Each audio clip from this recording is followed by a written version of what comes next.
তথ্য তুলে ধরলেন এবং তার নিঃসন্দেহ বর্ণনা তুলে ধরেছেন এবং এক পর্যায়ে উত্তপ্ত বাক্য বিনিময় হয়েছে। আমি আসলে পুরো বিষয়টা জানতে চাচ্ছি কেন এটা হলো। না, বিষয়টা হচ্ছে উত্তপ্ত বাক্য বিনিময়ের কিছু নেই। বিষয়টা হচ্ছে আদালতের প্রসিডিংস, এটা ওনারা অ্যাপ্লিকেশন দিয়েছেন, কিন্তু আমরা যেটা প্রশ্ন করেছি আদালতের কাছে, যে আদালতে আমরা যুক্তিতর্ক তুলে ধরেছি, এই আদালতের কাছে যে কোনো আবেদন যদি করতে হয় তাহলে কোন আইন অনুযায়ী বা আইনের কোন বিধান অনুযায়ী কোন ধারা অনুযায়ী আবেদন করা হচ্ছে সেটা উল্লেখ করতে হবে। উনি একটা ঢালার অ্যাপ্লিকেশন করেছেন, কখনো বলছেন আমার ফোনের কল রেকর্ড মেসেজ এগুলো আমি পেতে চাই। তো ফোনের কল রেকর্ড মেসেজ উনি পেতে চান কেন, সেটার সাথে মামলাটি সম্পর্ক আছে। তার মামলায় এখন পর্যন্ত কত রাখি হয়।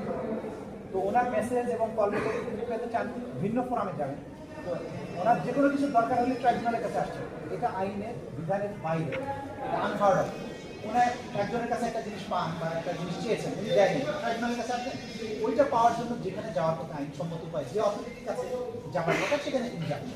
সেই জাতীয় খেলার কাছে আইন করেছেন, সেগুলো আমরা বলেছি এই ধরনের এন্টারটেন করার সুযোগ।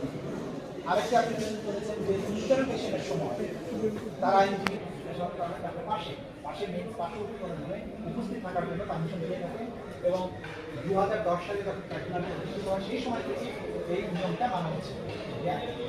যখনই কোনো আসামিকে জিজ্ঞাসাবাদ করা হয় তখন